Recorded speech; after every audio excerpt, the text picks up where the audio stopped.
I have to remove Twitter. Not letting me go live. It says we're live.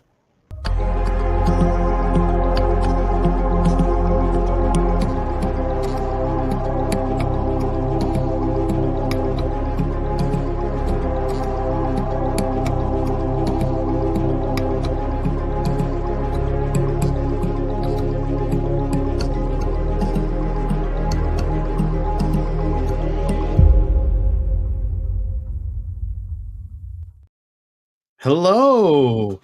Well, friends, welcome back to the Captain's Quadrant. We are diving back into the movies this week, First Contact, and of course, I am joined by the dynamic co-hosts, the dynamic duo, both Jasons, Jason Roy Gaston and VHS Jace. Jasons, how are you both?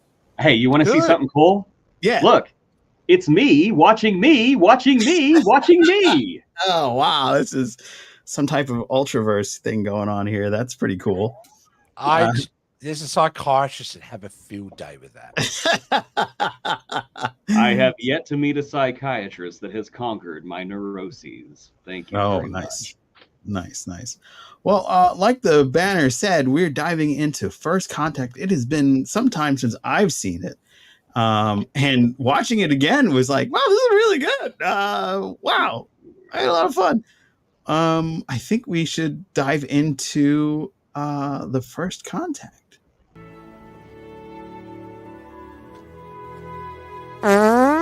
Thanks.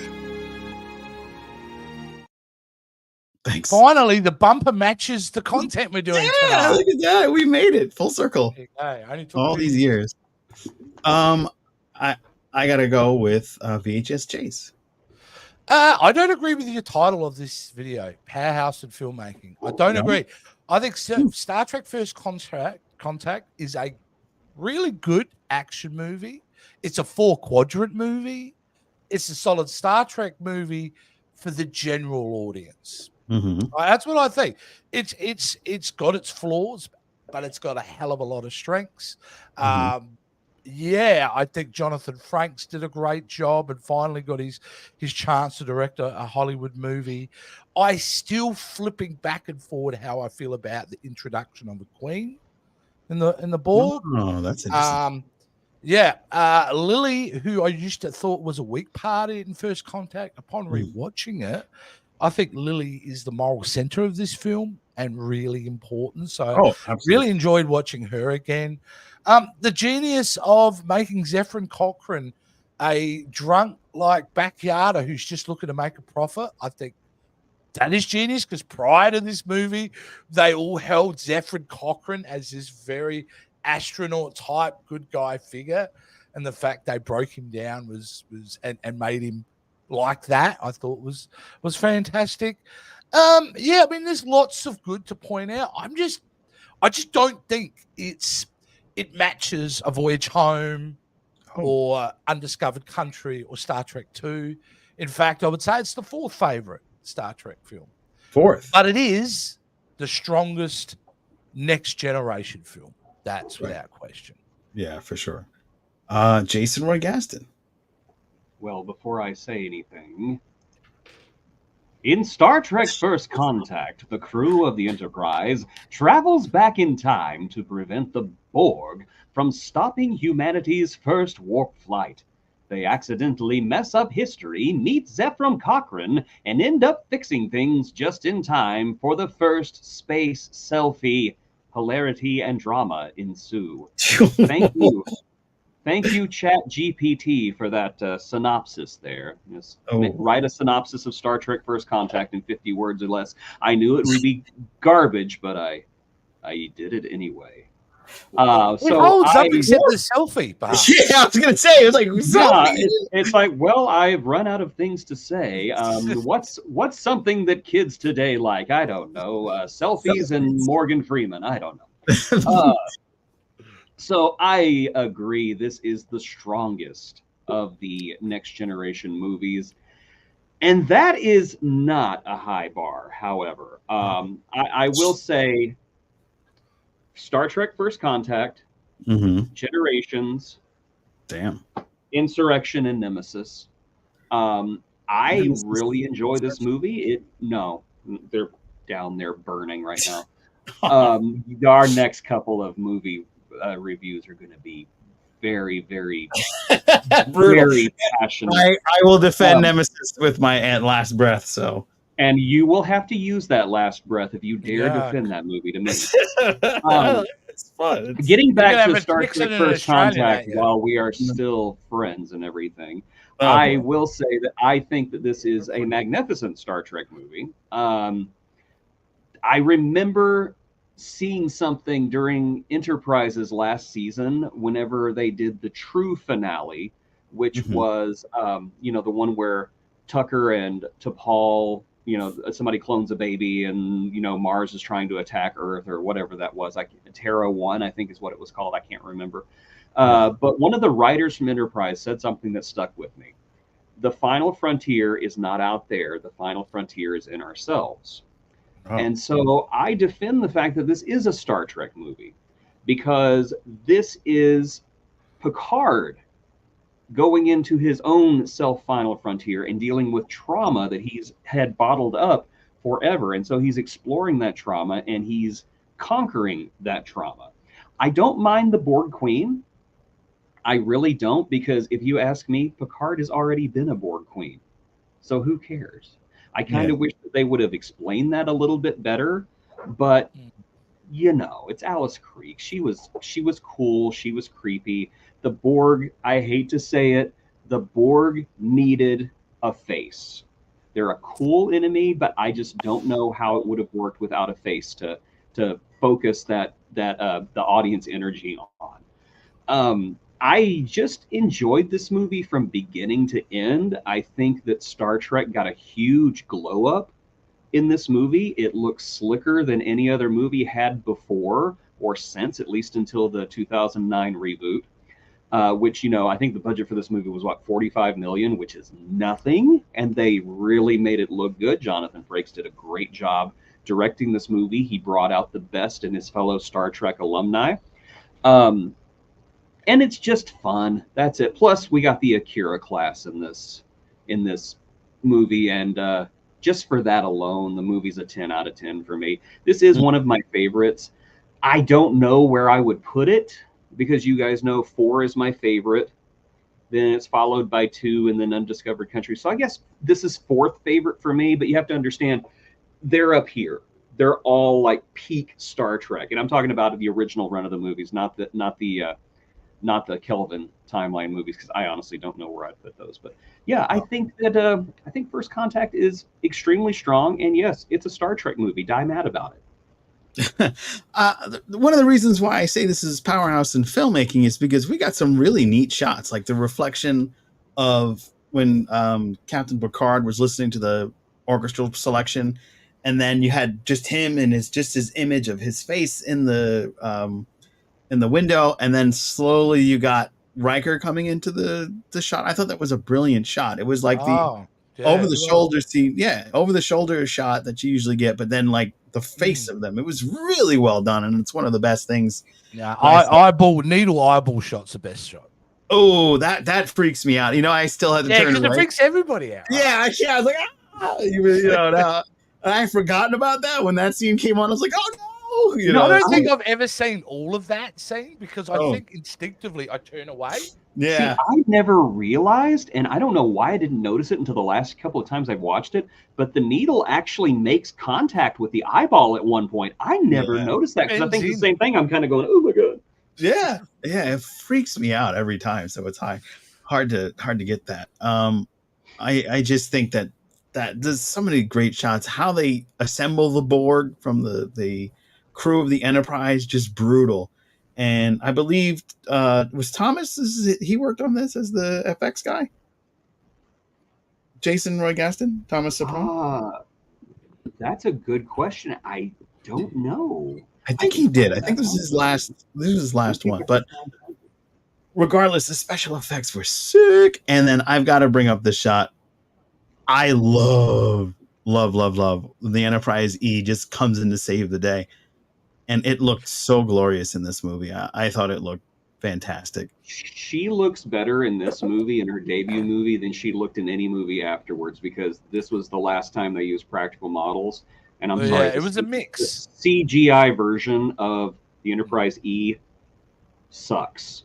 Yeah, it just sucks. It's I don't want to say it's ugly, but it's so, I don't know. There was a depth and a beauty to the model, and it was all gone whenever they used the CGI version.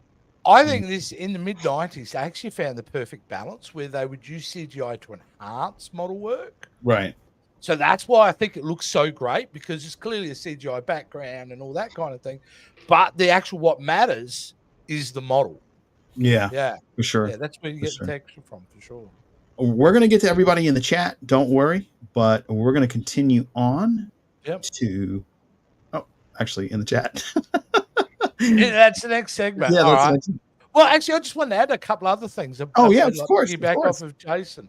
The Borg Queen. Even though I'm a purist and think, what my problem with the Borg Queen is, does it make it more threatening or not that they were just a mindless hive, or that you have a Borg Queen? But I got to admit, you can't do a movie for 2 hours with that scenario and make it work. You have to have a face of a villain, right? Yeah. The brilliance of the Borg Queen, and I don't know if it's Alex Krieg or the writers, is to sexualize her the way they did, because it makes her more threatening in my mind and more creepy. So can I ask you a question? Sure. Did Data bang her? I would date her. Yes. Oh, sorry, go on. Did Data and her, did they go at it? He yarded her? For hours. Really? Yes. Wow. Fully functional. Programmed in multiple techniques, learned a few more. Wow. And incidentally, Thomas Suprenon, who you can see in a Section 31 interview on this channel, by the way, did work on this movie. I thought so. Yeah. Great work. He's done so much Star Trek work, it's hard to remember what he's done and what he hasn't. Yes, he worked on this movie, and the makeup effects look awesome. There was actually a Cardassian Borg that I don't think you ever see it on screen, but it was in a magazine one time, and I thought, where was he? He looks really scary, and I don't think he ever shows up on screen. That sucks. The other thing I wanted to bring up, and I'm sure Jason knows this, but I wanted to talk about what one of the original concepts for the movie were going to be. It wasn't this. No? The initial idea is that they were going to go, it was going to be time travel. It involved the Borg, but it was going to be set in Renaissance time. Oh, wow. And Data was going to meet Leonardo da Vinci, become an apprentice. Oh, wow. And there were going to be sword fights and all that kind of thing. That would be so weird. I mean, Worf would still kick ass. I think Worf, this is the most ass Worf has ever kicked since Picard. I mean, like 20 years later, Picard, he kicks a lot of ass. But I like the idea, but this version is far more accessible. Why I say it's a 4-quadrant movie is based upon the fact that they were able to introduce the idea of Zek Cofran, introduce one of the big bad villains and all that, and package it for everyone. Right. Like, it's a great entry point film. Yeah. Like, if you were to come in Star Trek and didn't know much about Star Trek, this is a great film to come in on. Yeah. It would definitely attract you to go back watch the Next Generation. Right. I mean, another thing is the pace is so well done. It's not like it drags at any point. Like, I felt like Generations, once they got in the Nexus, dragged a bit. Whereas this film always kept it going. It always moved forward. The story moved forward. Everything kept going. And I absolutely love that about this film. The other thing too is like Picard. And I've had this discussion with you guys before. Well, I used to go, Picard, why is he's already dealt with why are we doing this? It was good enough for him to face the Borg again in the series and that. No. I've been able to ratify it because it's an admiral who decides that he's too dangerous. Yeah. It's not Starfleet. It's just an admiral who decided that. And the second thing, anyone who actually ever deals with PTSD in real life, it's not mean you get it the moment after an incident's happened. It can delay itself for years at some point. And, whatever's happened, it's triggered him. Yeah, it's true. It's true. What did you think about the wrap up of this movie? The end, did that wrap up into a nice bow and they save the day and carry on, or do you feel like, because there's always I was just glad they didn't blow up the ship. Yeah. No, don't do it, please. Yeah. Personally, I would not have even been mad. I would have been laughing in the theater, like, "Oh my gosh, they already blew it up! Bring on the What F!" an expensive troll that is. That would I be. would have totally done it. See, That if would have they been put fun. me in charge of the next Kelvin movie, that's what I'm going to do. Like right away, is blow up the A, Oh just man. for the heck of it. Just for the heck of it, just for the lulz. No. Oh, okay. Can we bring up the Defiant? Oh man. Like the fact that this thing is built To take on the Borg? to take on the Borg It gets and waxed? literally gets its ass kicked. Yeah, that's what one of my notes. No. The Defiant had literally been fighting the Borg for hours by this point. I think she did good. She did good. You got blowing up. You got like, I don't know what the Oberths were doing there, but the Oberths were blowing up. The Mirandas were blowing up. And why were the Mirandas? There was a Miranda there. Why though? They're so old. They're hundreds. I don't know. Why was Shatner still doing Star Trek movies? Maybe, yeah. People still like them. I don't know. Why do people fly? Why do people drive around in 57 Chevy Bel Airs? It's because they're nice. They look good. And people look cool in them. Aren't you guys still using aircraft characters carriers that were designed in the 60s? Yeah. Are we? I thought they got upgraded. I feel like they get upgraded, but they're essentially the same shell. Yeah. Yeah. I feel like it's a little different. They made some real. It's not. No. Boats pretty much look the same today as they did 100 years ago. It's fine. They're good shit. They probably all been refitted. Yeah, they got all the cool technology on the inside. They still blow up. Wearing the pastel uniforms. Yeah, the Mirandas are just like, they're death traps. If you get assigned to a Miranda, just get it next to Ken, get your affairs in order. If you're assigned to an Oberth, just don't even expect to survive your first mission. Yeah, it must have been designed by the Timu department. You did notice the cameo in the first space battle, right? Though you did see that amazing cameo, the Millennium Falcon. No, the Millennium Falcon. I heard about that. I still didn't see it. It's there. It's blurry and it goes by, but if you look at it, you can tell. You can see the mandibles and you can see the cockpit on the side. It is the Millennium Falcon. Wow. So I think that is super cool. But yes, we also got Adam Scott. Yeah, Adam Scott. Yes, Adam Scott. Adam Scott. As well. He was really good. I he was great. Man, you're really delivering those lines, very honestly, and you're in. Yeah. But he's always been a Star Trek fan, from what I was reading. So I don't know. It's sure we're taking on heavy fire. Ram the ship. I'm sorry, what? Ram the ship. I was thinking that too. Are you sure? We can do all this stuff. We can shoot, boy. We got plenty of torpedoes. No, not for me. It ain't. It's not on my schedule. As soon as he gets transported onto the Enterprise, he goes, "Is the Defiant okay?" It's like you're going to blow this thing up 30 seconds prior. Is the Defiant okay? Adam Scott still on the bridge. Hello? You forgot me. Then you've got he's interviewing the camera going, it's at that point that I realized that Captain Worf just didn't respect me. Yeah. Oh man. There's so much. This was a great film. Absolutely. It's a pinnacle of Star Trek Next Generation films. Well, again, that's not a very high bar. Well, it's a bar. I'll take it. This is the Star Trek TNG film that did not 100% suck. Therefore, it's the winner. But it's still a great movie. I like it. We'll take it. Generations 50% sucked. Nemesis and Insurrection 100% sucked. This one, it's a good, solid 0% suck movie. I like it. Okay. Let's go in the comments and the chats. Let's suck.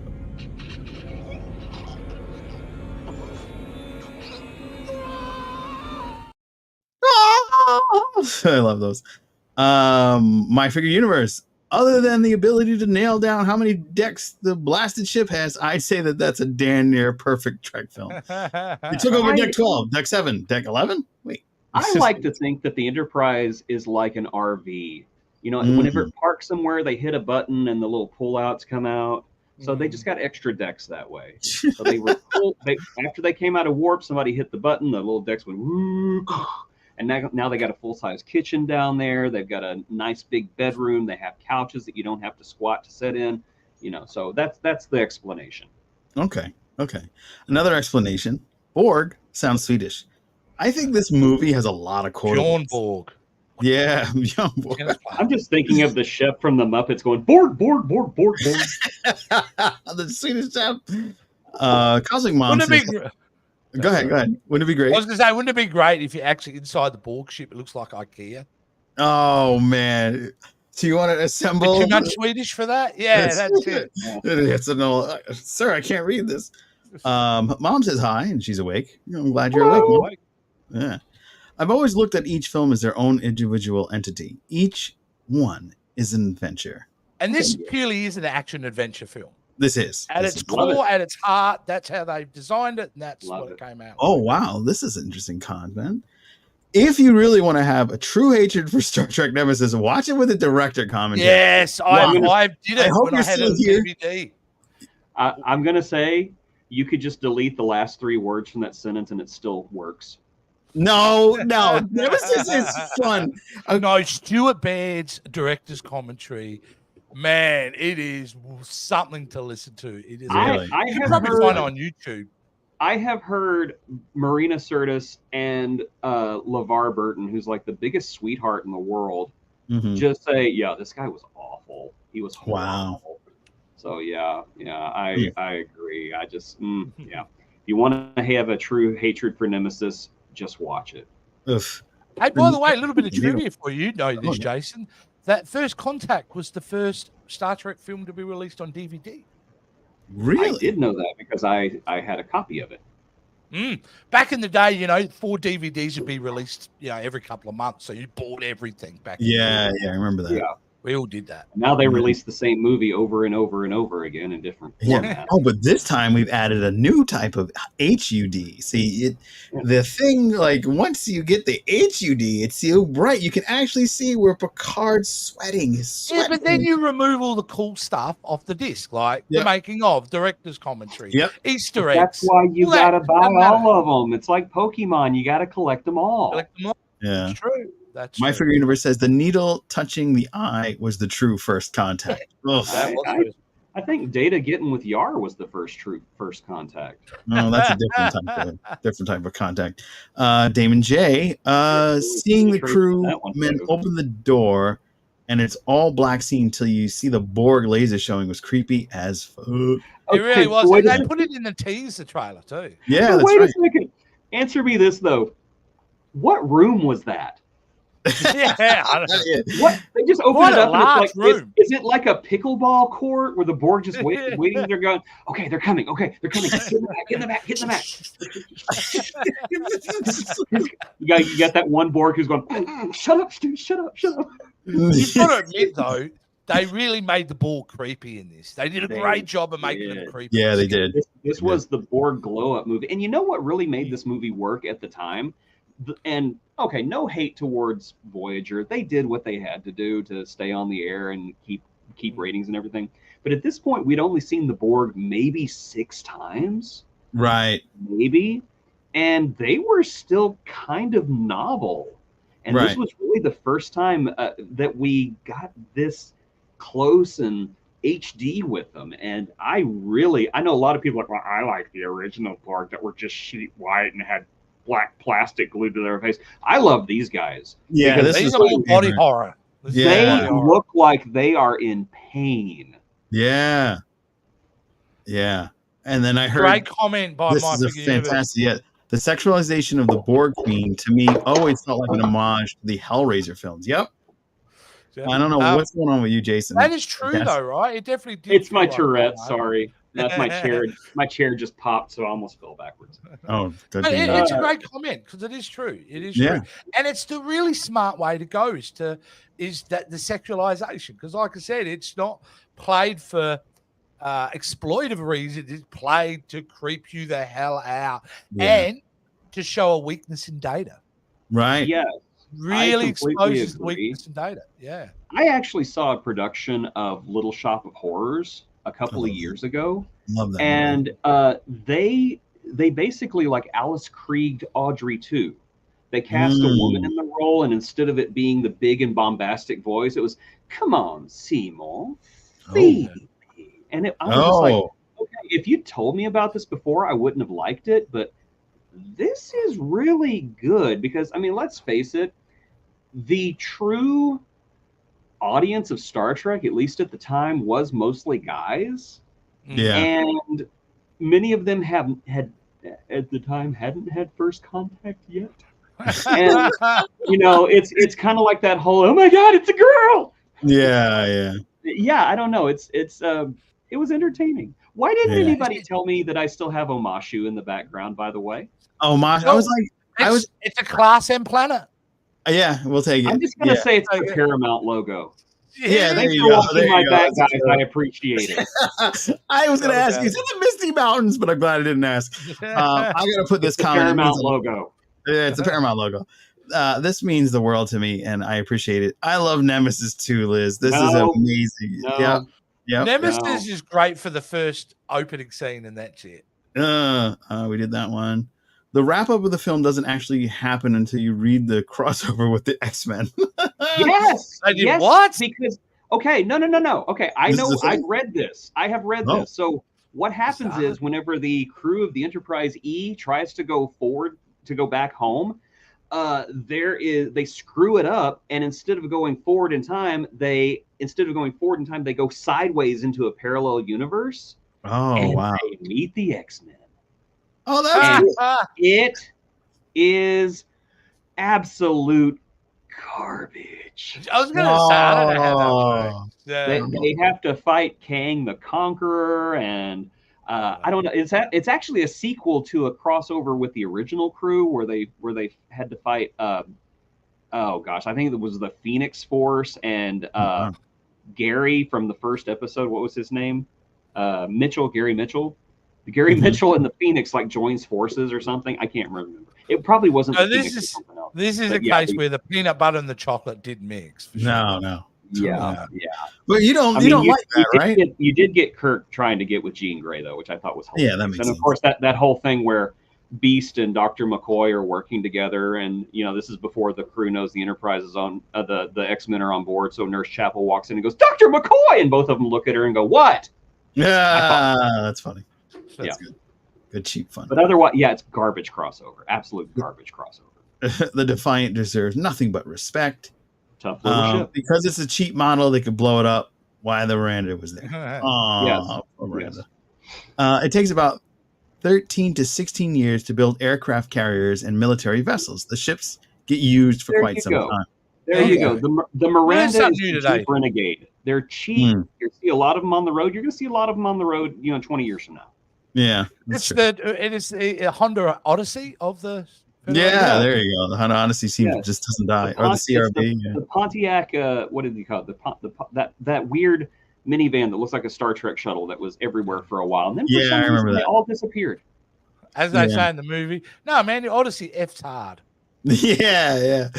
I have a post of all the Millennium Falcon appearances. Oh, that's pretty cool. To find that. Oh, cool. I've always enjoyed the Insurrection CGI. May suck, but the story was not too bad. I have a theory about this that I want to talk about when we do the movie. Okay. Because I do think there's one important element that, if changed, would have added a lot to that film. Okay. We'll talk about that. Be sure you subscribe, like, and share so we can, when you come back, we just wait for my shitty idea. Remember that thing I said a month ago? Putin's cat. Are you guys Picard fans? Yes, we are. Yes. I thought it was amazing. The Borg one of 3 seasons was amazing. Yes. The third. I love season 3 of Picard. Season 1 and 2. Well, they were there. Is season 1 kind of like? I feel like going back to you forgave a lot of the abhorrent mistakes they were making because you were just happy for Picard to be. By season 2, you're going, no way, this is awful. And then, as Putin Cat says, by the way, I love the name. Yeah. Season 3 was outstanding. Meow. It gave me something to watch as Mandalorian season 3 went to hell. Picard season 1 was pretty good. Yeah, I like Picard season 1 much more than 2. But it wasn't without its flaws. No. But season 2 to go off on a tangent real quick, or to go back. This is the Millennium Falcon in Star Trek: First Contact. Aha! There it is. There you go. Now this is somebody's concept wow. of what he thought. This is somebody's concept of what he thought the ship would look like in the Star Trek universe. But yeah, that's the Millennium Falcon right there. Well, it fails because you can see the pilot area where they sit. Yeah, so, the cockpit. The cockpit. Yeah, that's what they call it. Cockpit. Cockpit, yeah. Trying to keep it clean, you know? Wouldn't a Borg, that'd be a perfect being, think that sex organs were also great? Yeah.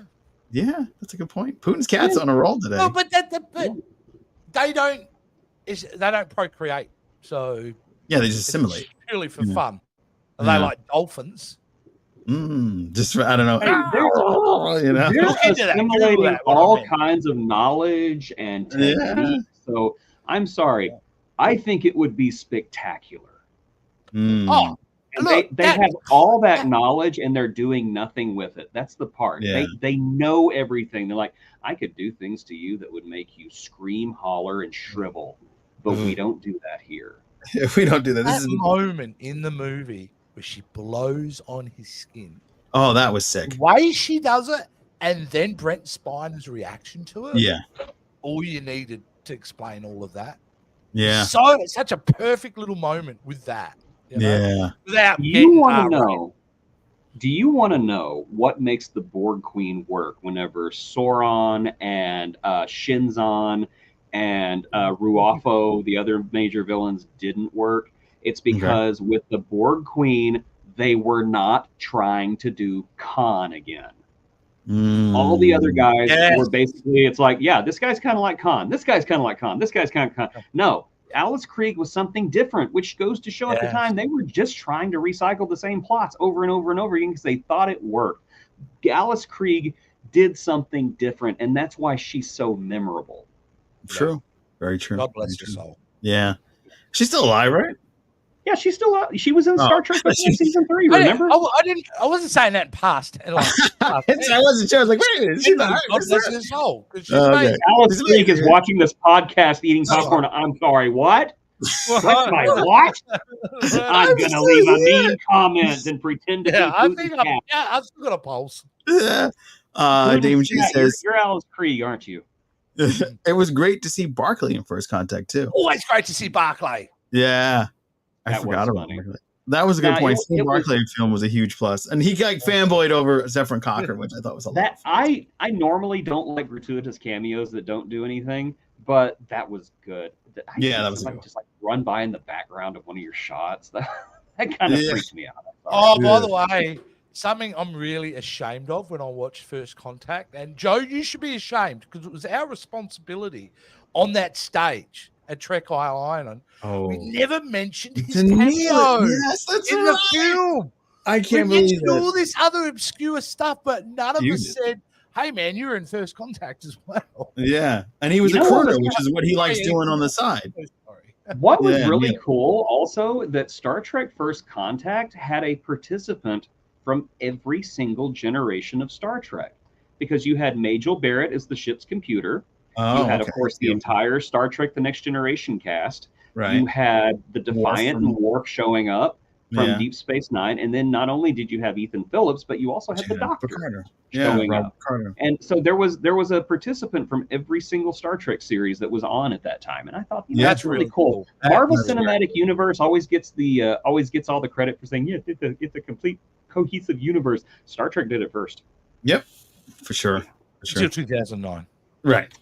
Barclay's got kind of crazy on Voyager and tacked Troy down on her vacation. Barclay is perfect. Wasn't there an episode right at the end of the series which was funny, where he's a hypochondriac.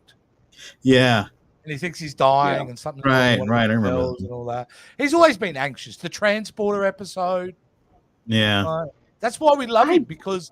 Hello, gentlemen. How are my brothers doing? We are well. Hello. I did like the last episode though, where you see Barclay kind of got his crap together at the end and chilled out when in his old age. I thought that was cool. I was just like, okay, character progression. Yeah, and because I recently watched that episode, he's also very he plays a strong part in the episode, like comes up with good solutions and things that they can do. you know, without he's also like the one character that Janeway tells her plan to, and he's in cahoots with her too. And he's just like, I can't talk you out of this, can I? No, I can't call security either, can I? No, you know I'll murder you. Yeah, delete the wife. Yeah, she leaves. Little caption comes on, says, Reginald Barclay was never seen again. Yeah. Picard season 2 was COVID and the time travel to modern time, which is cheap and lazy. You know, I agree 100%. However, I just want to say that, do you think that they thought, we're paying homage to traditional old Star Trek where they get set in modern day, and we've seen it in Next Generation? Yeah. No, by then it's cheap and lazy. I think that they went again with the whole, Star Trek 4 worked, let's do that again. Yeah. And I think it could have worked. Season 2 would have been so much better with one extra ingredient, and that is more John Delancey. Yes. John Delancey was like teased all season. He'd show up a little bit here, and then he'd be gone 3 episodes, and he'd show up at the end and for about 2 seconds, then he'd be gone again. And then the whole time I'm watching this thinking, I got excited about this season because they told me Q was going to be in it. Right. So I was already mad because I felt like I had been lied to. Bait and switch. Instead of a Q season, we got a Pew season.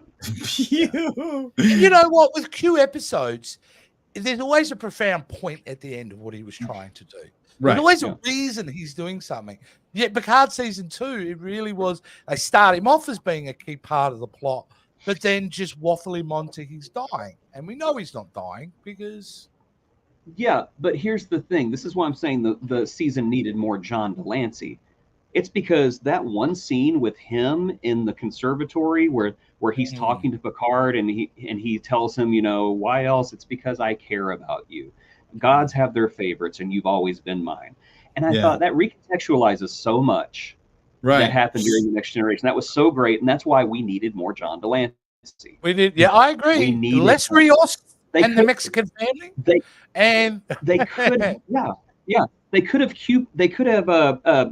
they could have done what they did where they took away his powers because, I'm dying. I've lost my powers. Okay, great. I guess you're with us now. And we could have had like smart ass John Delancey with no powers. That would have been amazing. Yeah. You're right. Yeah. It would have been like the Deadpool Wolverine kind of matchup. Yeah. Exactly. You could have left Girardi, you could have left Rios, you could have forgotten about the whole plot with Renee and that whole mission that didn't make any sense and didn't go anywhere. And you could have just, that could have been it, is just Picard and Seven and Q messing around 21st century Los Angeles. No plot. It's just like vignette and vignette. I would have been so happy. And the bad job of... they have to go to Paramount Pictures to get home. That's where like the Nexus is. So they have to sneak into Paramount Pictures. I don't know. And as they do that, they accidentally end up on the set of Star Trek 09. But the whole Picard has to punch Chris Pine to get by them, and I don't know, that would have been so great. What were you saying, Jace? The whole mistreatment of the whole Bill Wright thing. There was something really great they could have done there. Yeah. Bill Riot start in 1 week, by the way. Yeah, that's right. Yep. Yeah. August 30th, 2024, Bell Riot start. Everybody get ready. Get your pitches, get your torches, get your phones out. We're going to record it. DNC, I thought it was started. Anyway, move on. Q is dying. We can't think of his lifespan as something linear. Him dying could easily have been him coming back into a time to have saved his existence and around the one person he cared for the most. Oh, I like that. I like that. Yeah, he's omnipotent. Maybe it's like a Phoenix thing. Yeah. He died off for a new version of Q. Like, Picard, you don't get it. I'm dying. You're dying. What happened? I'm dying, Picard. I'm dying. Are you seeing what I'm wearing? I'm dying. Dying. It's too hot. I wouldn't have even been mad. Yeah. And that's the other thing missing about Q was the humor. From season 2. Yeah. People forget how funny John Delancey is as he's a great actor. Yeah. All right, let's fire at will. Fire at will. Fire at will.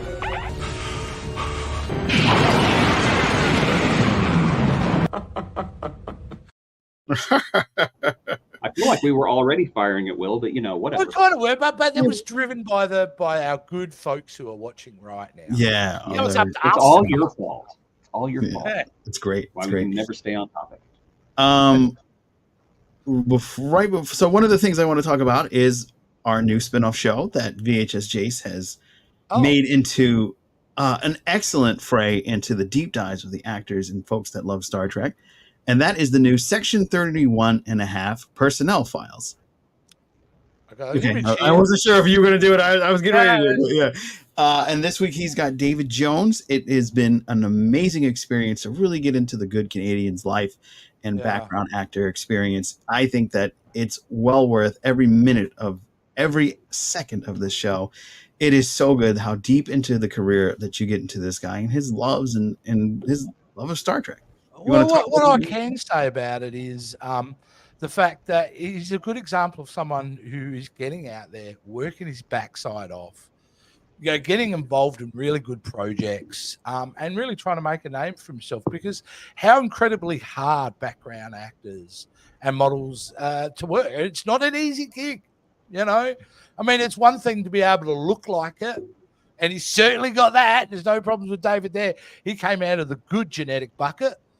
But you've got to also have the chutzpah and the everything else to be able to do that. And he's a great, like I said, great, good Canadian kid who's working his butt off, and wish him nothing but success. And also, if you read between the lines, I believe his relationship with Star Trek, as written, and I mean beyond Section 31, and I have no insight of this, I don't believe that'll be the end of his Star Trek relationship. That's good. That's good. So make sure you check that out. It's on this very channel. So good. Such a great conversation the two of you guys have. And we got more coming up, which we won't announce. We won't announce until much later, but we got some things cooking in the pan, if you will. We got some stew brewing. All right. What is going on with the Jason Roy Gaston channel? Are you guys doing anything exciting? Well, I've got something in the wings. I've kind of started the school year, so my time has not only been halved, but it's been halved again and then halved one more time for good measure. So right now we're just carrying on. We have got, we're doing the Alien movies right now, and we just finished our review of Alien Romulus. I'm not going to give out a whole lot, but let me just say, good movie. Go see it. And then we're going to be taking a little break before we head into the Predator movies, because we got those got some bad ones there. We got some bad ones, but we're going to cleanse our palate first, because we're going to be looking at Beetlejuice. Oh, the new one or the old one? Both. Oh, interesting. Okay, that'll be fun. Yeah, it's a little mini retrospective. Neat. Yes. Neat. Yes. Neat. And I don't know. I may do. I may bring back Saturday and his amazing friends back to talk about the cartoon. Please. Yeah. Also, we should plug some shows that don't get enough love. If you love Avatar, The Last Airbender, the cartoon, we have been doing a phenomenal look back at every episode of that animated series. We're currently heading toward the end of season 2, so go check that out. It's a really fun show. And if you're a big Gargoyles fan, we just finished off season 1. Gargoyles. Yes. So which has TNG cast members in it, right? Of course. Oh, yeah.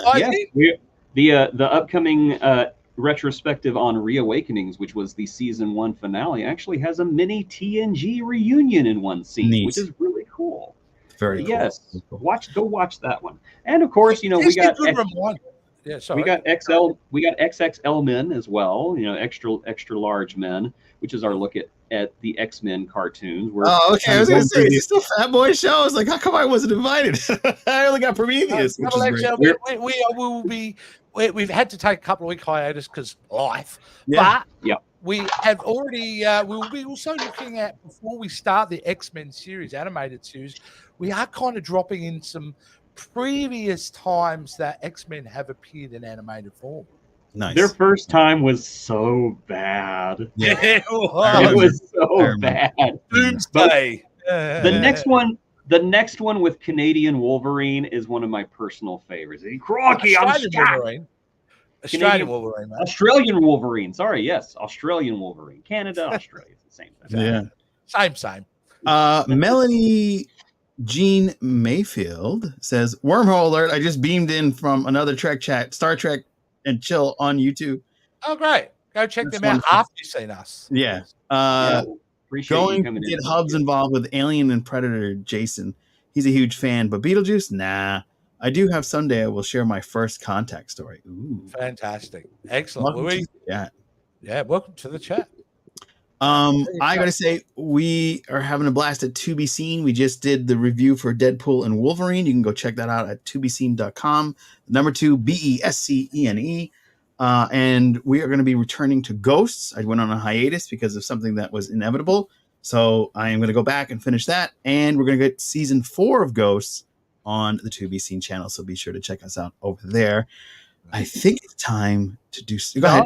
Well, no, I actually wanted to bring it back. This is a free for all. I just wanted to state, backing off of Gargoyles, just to note the pure talent of like Marina Sirtis. Oh, yeah. I thought you were talking who about plays a great villain in that show. Her voice talent, the voice acting in that show is phenomenal, right? It's absolutely phenomenal. And if you ever want to doubt the talent of the Star Trek Next Generation crew, just go watch that because their voices just drag you in immediately. Not just Marina Sirtis, but Jonathan Frakes. Two people you would never think would play good villains are like some of the best villains that Disney has ever seen, in my opinion. Still can't believe they made that in the mid-90s. So dark for Disney. Yeah. Today, I get it, but back then I'm like, whoa. Hey, kids, would you like to see a cartoon with genocide? Yeah. Oh, man. Don't get too attached. They're all going to die. True. Yeah. Liz, the Ghost Chat is on To Be Seen. You can go check that out.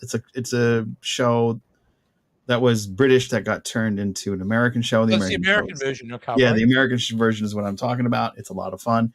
I may do the British one later. I don't know, but what are you going to say? I will say the show looks amazing.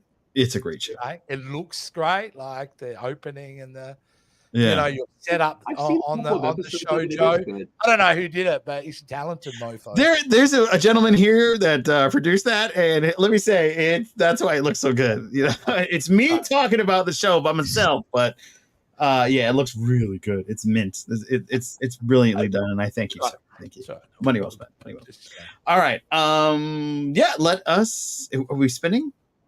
We've got to because you didn't spin last week. No, we're back in the agony booth next week. So we're back in the agony booth. So let's spin the wheel of agony.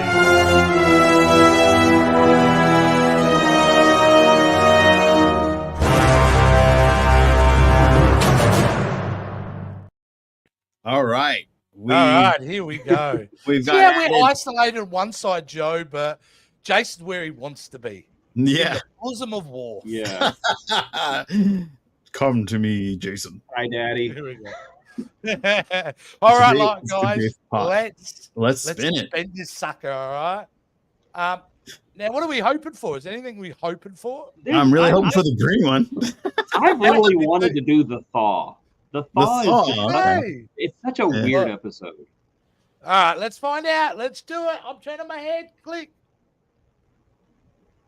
No. Oh God, no! It's a Chakotay episode. Oh no! Jason, all right, Jason. Do your duty. Do your duty. Finding a familiar cultural symbol on an away mission, Chipotle connects with an experience he had as a child and tries to contact his spirit people.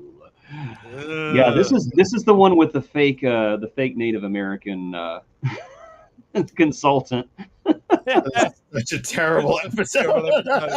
Hey, can I put it out there? I didn't discuss this with you guys, but we've been picking out all these bad episodes for a long time. If you guys out there have some suggestions for some awful Star Trek, we would love to get your suggestions. So please, absolutely, fire away. Yeah, hit us up with all the socials or comment below. Yeah, exactly. But don't worry, we've already done Code of Honor. So Code of Honor. What was that other one? The Threshold. We did Threshold already too. But I love that in a different way. Yeah. I love that in a different way. You know, I would never want to compare the two. Yeah.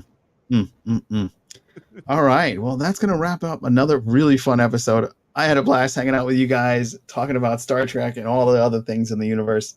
Thank you so much. Thank you for listening. Thank you for watching. Thank you for downloading. Please give us a thumbs up and share with 5 of your friends. If you can get just 5 of your friends to share, it'll mean the world to us and it'll help us grow. And if you noticed, our good buddy Jason Roy Gaston and VHS Chase are wearing our current, because I'm not wearing current one, but our current wonderful merch. We do have a merch store. You can find that in the comments section and the podcast notes below. You can buy a wonderful t-shirt or a hat. And they're good quality. They're great quality. Actually, it's not crap stuff. It is really good quality gear. Yeah. So be sure to go and pick those up. We really appreciate it. And some more wild things are coming to us pretty soon. So be sure to come back next week. We're going to have a lot of fun. Until next time, live long and prosper. Can I just say also, Joe, it's awesome how your new studio is your closet, by the way. I think that's Oh, thanks for letting everybody know that. You're welcome. Yeah, they already knew. They already figured it out. Is that a closet? This sounds weird. I don't know. I feel like Stan and Kyle are outside it going, Joe's stuck in the closet. I've got my Joe, come out of the closet. I've got my Star Trek figurine. I've got my Odo up there somewhere. Look at the Odo I gave you. Yeah. I really appreciate that. So I'm gonna figure out how to like dangle it so it can be on screen. Oh my. But yeah, life changes. I have 2 young gentlemen living with me now. My cousins. We should phrase that better based on the last yeah. that we just did. Probably should. Didn't work there, Joe. No, I think we're going to get out of here. Yeah, let's go. Bye, guys. Thanks again.